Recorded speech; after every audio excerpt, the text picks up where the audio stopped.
Keren. Musni Umar bilang dukung Anies dapat pahala loh. Kalau ada satu orang yang begitu fanatik dan cinta kepada Anies Baswedan, maka salah satunya adalah Musni Umar.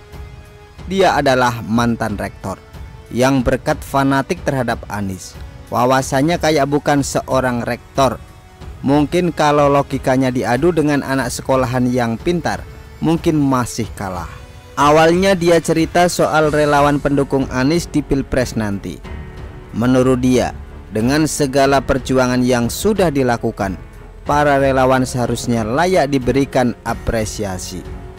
Singkat kata, dia bilang mendukung Anies bisa mendapatkan dua keuntungan. Yang pertama adalah dapat pahala, yang kedua kemenangan buat Anies. Kalaupun tidak menang, masih bisa dapat pahala untuk bekal ketika kematian datang.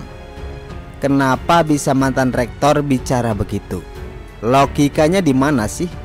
Memangnya yang dapat pahala cuma saat dukung Anies doang? Kalau dukung capres yang lain nggak dapat pahala? Ketika Prabowo tanding lawan Jokowi, pendukungnya bahkan sampai jualan surga, tetap aja nggak menang. Ada satu emak-emak yang baca puisi sampai nangis, bawa-bawa nama Tuhan, tapi nyatanya kalah juga. Musni Umar cuma jualan pahala bagi yang mendukung Anies. Jelas nggak bakal efektif. Mungkin beberapa waktu ke depan, ketika suhu politik makin panas, bakal ada yang janjikan surga jika mendukung Anies.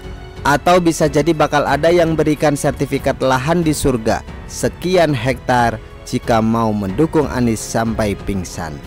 Pernah juga dulu Prabowo dimimpiin berkali-kali, katanya itu sinyal atau pertanda, tapi nyatanya kalah juga lawan Jokowi.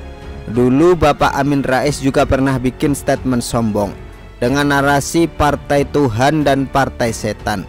Kelompoknya dianggap paling benar, paling suci, tapi nyatanya kalah sama Jokowi.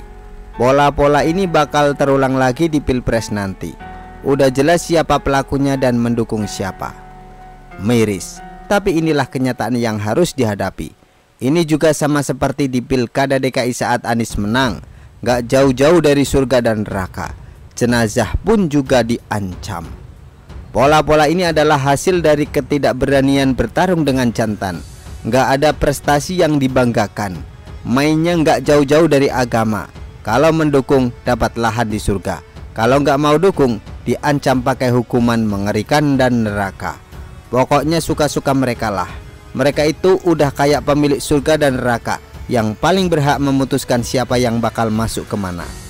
Waspadalah dengan kelompok seperti ini. Ini kontestasi politik, tidak ada kaitannya dengan agama. Tapi mereka udah terlanjur ketagihan karena mudah, murah dan gak ribet, dan juga bisa menutupi kekurangan orang-orang yang gak punya prestasi.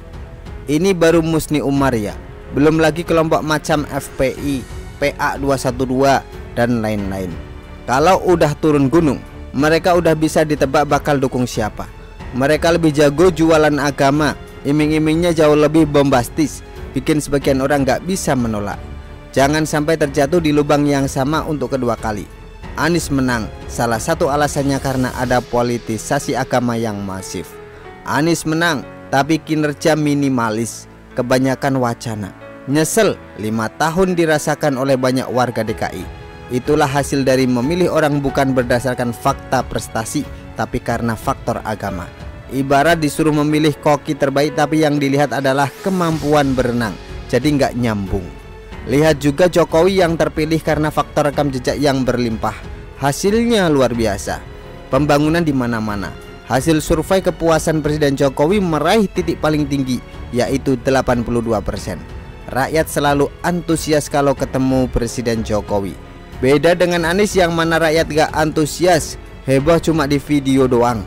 Rakyat puas dengan Presiden Jokowi karena udah sering menyaksikan Presiden Jokowi sebagai sosok terakhir yang bisa kasih harapan di saat kepala daerah lain seperti tidur panjang. Presiden Jokowi adalah contoh pemimpin yang dipilih dengan benar. Bandingkan dengan cara Anies yang terpilih jadi gubernur, hasilnya bagai langit dan bumi. Yang satu kerja, yang satu lagi mulutnya yang bekerja menata kata sampai berbusa. Memang yang paling benar itu kalau Anies batal nyapres. Pendukungnya bakal sepi job dan tiduran di rumah. Disuruh jualan prestasi Anies, malah jualan agama dan politik identitas. Disuruh bertanding dengan gentleman, tapi mereka pakai cara-cara murahan untuk pengaruhi masyarakat. Rakyat terus dijejeli dengan pemahaman yang salah. Kelompok ini jangan sampai diberi kesempatan untuk berkuasa. Terlalu sayang 5 tahun sia-sia bagi negara yang luas ini.